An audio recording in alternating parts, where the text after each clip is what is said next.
قال اللہ عز وجل فی شان حبیبہ الکریم ان اللہ وملائکتہ یصلون علی النبی یا ایھا الذین آمنوا صلوا علیہ وسلموا تسلیما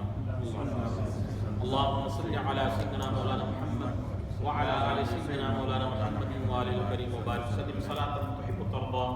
بأن تصلي عليه صلاة وسلاما عليك يا رسول الله برحمتك يا أرحم الراحمين لا إله إلا الله محمد رسول الله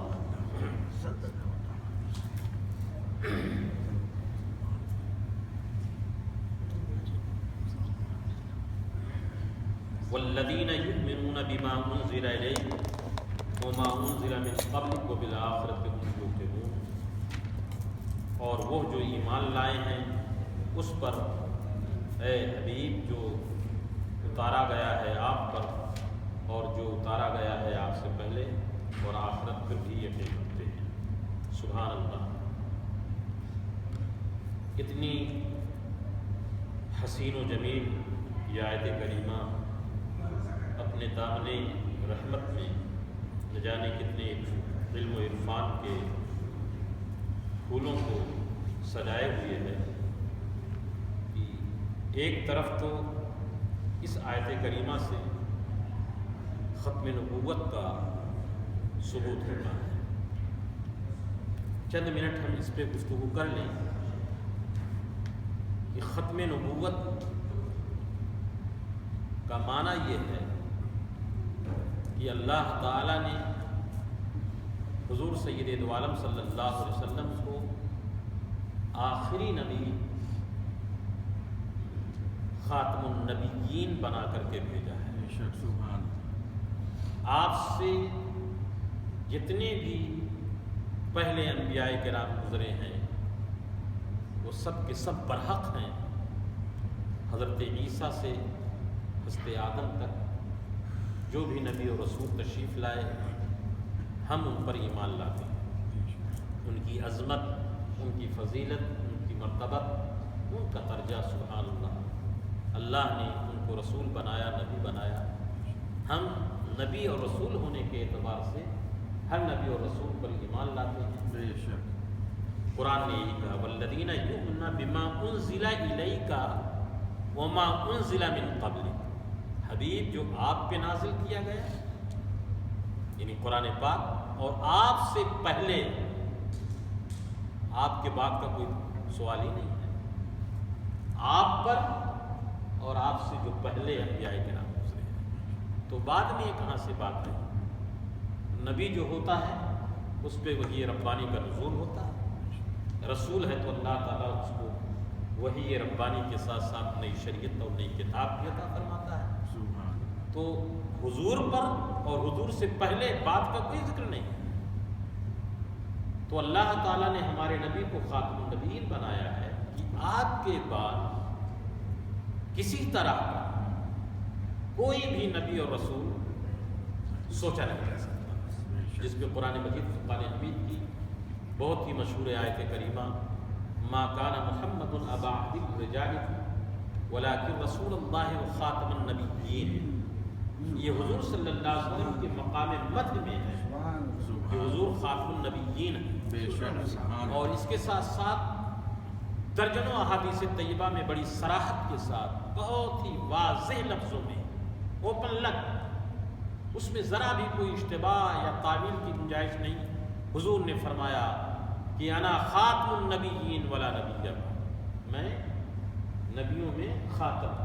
سب سے اخیر میں آیا، اللہ تعالیٰ عز و جل نے مجھ کو سب سے اخیر میں نبی اور رسول بنا کر کے بھیجا، میرے بعد کوئی نبی نہیں ہوتا، کوئی تصور ہی نہیں۔ وہ حدیث طیبہ آپ برابر علماء سے اور ختم نبوت کانفرنس میں سنتے رہتے ہیں۔ آج میں یہ عرض کرنا چاہتا ہوں کہ یہ دھوکہ ہے، فرقہ پرستی، بد مذہبوں نے اہل سنت و جماعت کو پریشان کرنے کے لیے، مسلمانوں کو پریشان کرنے کے لیے دسیسہ کاری ہے، فرقہ پرستی ہے، مسلمانوں کو الجھانا ہے، ورنہ قرآن و حدیث میں، اسلام میں اس کا کوئی تصور ہی نہیں ہے۔ عہد صحابہ سے لے کر کے آج تک اہل ایمان میں اس بات کا اجماع ہے کہ ہمارے نبی خاتم النبیین ہیں، آپ کے بعد کسی بھی نبی کا تصور بھی یہ کفر اور ارتداد ہے۔ اب یہ جو فتنہ چلا اور فتنے کی بازار، اس میں بہت سارے لوگ بہہ جاتے ہیں، اور پھر انسان کی کمزوری ہے کہ کبھی رشتہ داری کی بنیاد پر، کبھی دوستی کی بنیاد پر، کبھی کسی چیز کی بنیاد پر تعلق رکھتا ہے، دوستی رکھتا ہے۔ وہ دوستی بڑھتے بڑھتے بڑھتے پھر دوسرا معنی اور روپ اختیار کر جاتی ہے، پھر آدمی کے اندر مداہنت شروع ہو جاتی ہے، پھر انسان وہ کلمہ پڑھنے والا جو پختہ مسلمان ہے آہستہ آہستہ دسیسہ کاری کا شکار ہو جاتا ہے، پھر اس میں پلپلا پن آ جاتا ہے، کمزوری آ جاتی ہے، اور کمزوری کے ساتھ ساتھ پھر اب اس پہ وبائیں اور بلائیں آنا شروع ہو جاتی ہیں عقیدے اور ایمان کے اعتبار سے۔ اسی لیے پیغمبر کائنات جناب محمد رسول اللہ روحی الفدا صلی اللہ علیہ وسلم نے بڑے واضح لفظوں میں بدعقیدہ لوگوں کے بارے میں ارشاد فرما دیا ہے، لا تجالسوہم، کہ ان کو اپنی مجلسوں میں جگہ نہ دو، نہ ان کے مجلس میں خود جاؤ اور نہ ان کو اپنی مجلس میں بلاؤ۔ اب یہاں ایک بات میں یہ گوش گزار کر دوں کہ بہت سارے بھولے بھالے لوگ کہتے ہیں کہ بھائی ہم جاتے ہیں، وہ دھوکہ دیتے ہیں تبلیغ کرنے کے لیے، سمجھانے کے لیے۔ بلا شبہ اگر کوئی ایسا موقع ہے کہ آپ سمجھانے کی پوزیشن میں ہیں اور آپ کی دعوت سے، آپ کی تبلیغ سے اور آپ کے فرمائش سے، آپ کے سمجھانے سے اس پہ اثر پڑ سکتا ہے، تو آپ اپنے پورے تشخص کے ساتھ، اہل سنت و جماعت کے تشخص کے ساتھ، بغیر کسی مداہنت کے، بغیر کسی پلپلاپن کے جانے کی شریعت اسلامیہ اجازت دے گی، اور آپ جا کر کے حق کو واضح کیجیے اگر آپ اس پوزیشن میں ہیں تو، ورنہ جب آپ اس پوزیشن میں نہیں ہیں تو اللہ اوپر کہیں ایسا نہ ہو کہ اسی کا بیکٹیریا لگ جائے اور آپ بھی اس کے شکار ہو جائیں۔ تو یہ بسا اوقات بہت سارے لوگ بہانہ بناتے ہیں، اپنی کمزوری پر پردہ ڈالتے ہیں خوبصورت الفاظ کے ساتھ کہ ہم تبلیغ کے لیے، سمجھانے کے لیے۔ بھائی پورا قرآن مجید سمجھانے کے لیے ہے، احادیث طیبہ، علماء، مشائخ اس وقت سے لے کر کے آج تک تو یہی کام ہی کر رہے ہیں سمجھانے کا، یہ دعوت دے رہے ہیں، آؤ سمجھو، یہ قرآن کی آیت ہے۔ اب آیت کریمہ دیکھیے، آج میں نے جو پڑھا آپ کا ذہن تو دوسرا ہوگا، لیکن دیکھیے اس میں اس لیے میں نے واضح کر دیا کہ والذین یؤمنون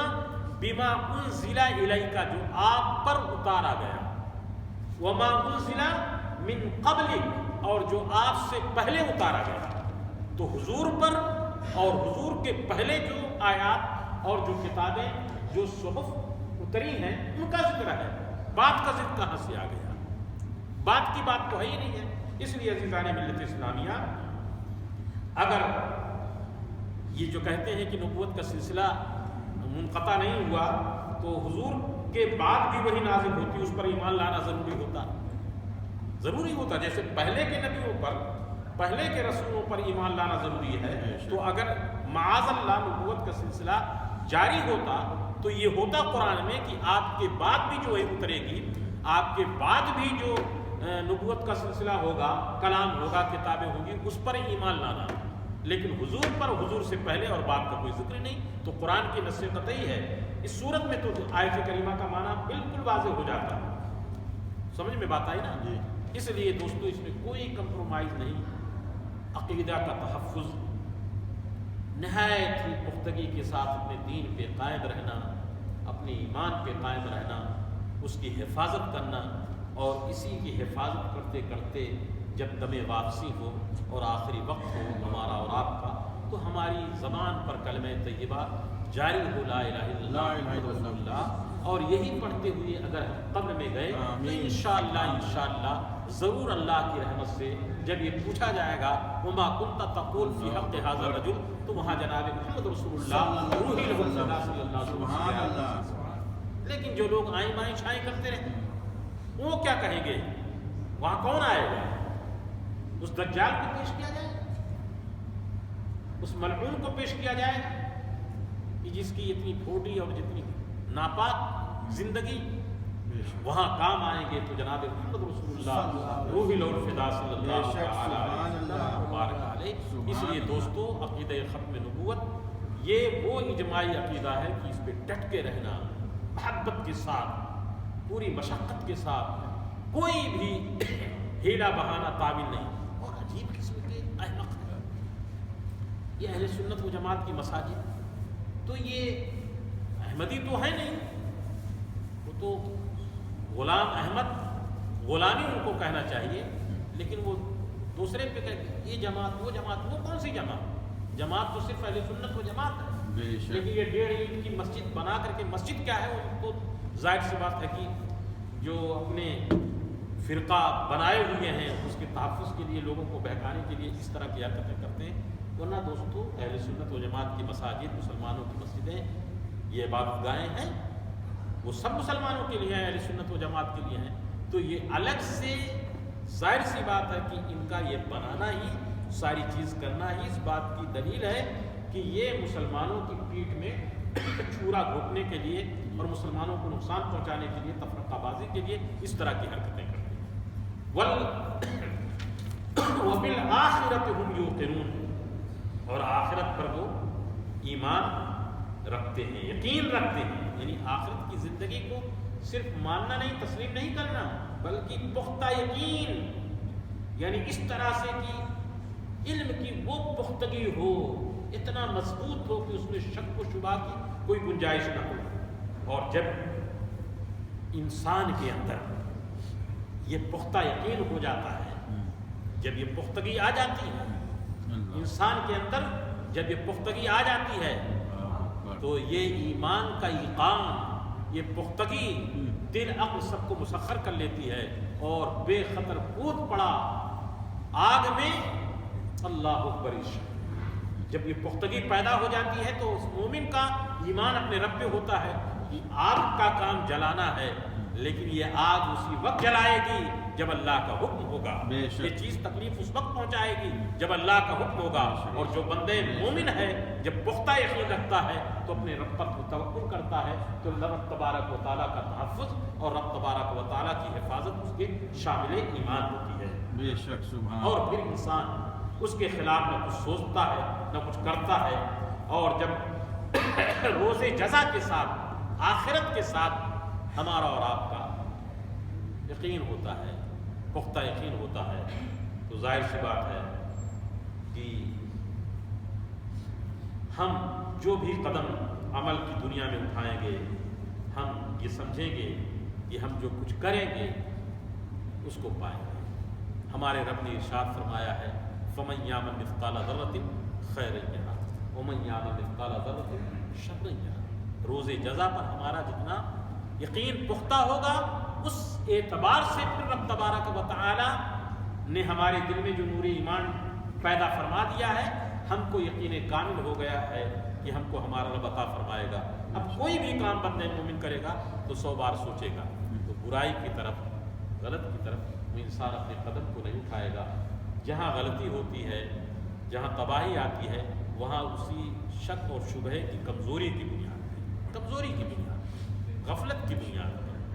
غفلت پیدا ہو جاتی ہے، تو غفلت کا پردہ جو ہے یقین اور پختگی کے نور سے چاک ہو جاتا ہے۔ اسی لیے قرآن مجید نے فرمایا وَبِالْآخِرَةِ هُمْ يُوقِنُونَ، اور وہ آخرت پر پختہ یقین رکھتے ہیں۔ جب یہ شان پیدا ہو جاتی ہے تو اپنے رب کا مژدہ سنو، وہ پالنہار کیا فرماتا ہے، أُولَٰئِكَ عَلَىٰ هُدًى مِّن رَّبِّهِمْ وَأُولَٰئِكَ هُمُ الْمُفْلِحُونَ۔ یہی لوگ ہدایت پر ہیں اپنے رب کی توفیق سے، اور یہی دونوں جہاں میں کامیاب ہیں۔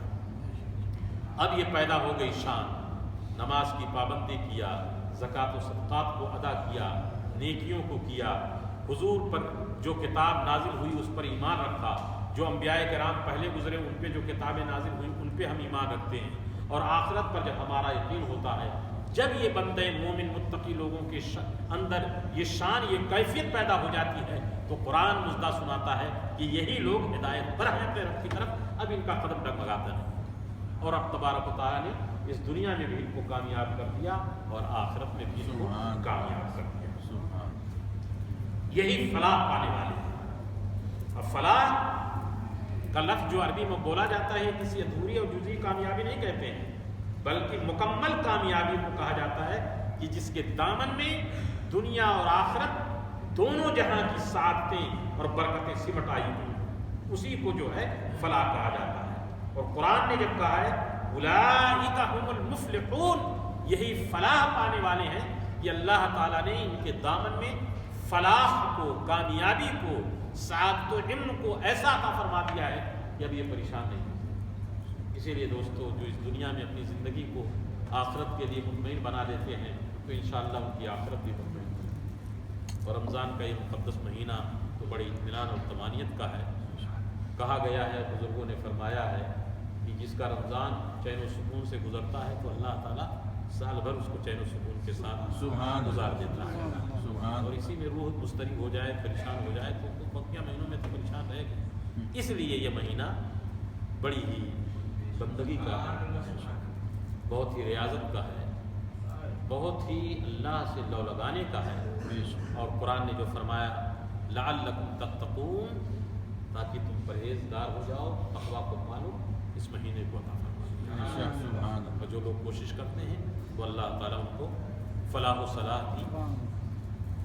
نعمت اور رحمت عطا فرما کر ان کو اپنے بندے خاص میں شمار فرما لیتا ہے۔ سبحان اللہ و بحمدہ، سبحان اللہ العظیم۔ اللہم اغفر لجمیع امت سیدنا محمد صلی اللہ علیہ وسلم مغفرۃ عامہ۔ یا اللہ، یہ مغفرت کا دوسرا اشرا تیری بخشش اور تیرے جود و کرم کا سائبان لیے ہوئے پروردگار عالم مومنین کے سروں پہ تنا ہوا ہے۔ یا اللہ، اس کی برکتیں عطا فرما، بخشش عطا فرما۔ یا اللہ، اپنے سب بندوں کو معاف فرما، بخش دے۔ اے غفور رحیم، ہماری گناہوں کو معاف فرما، نیکیوں کی توفیق دے دے، روزوں کو قبول فرما، برحمتک یا ارحم الراحمین، لا الہ الا اللہ۔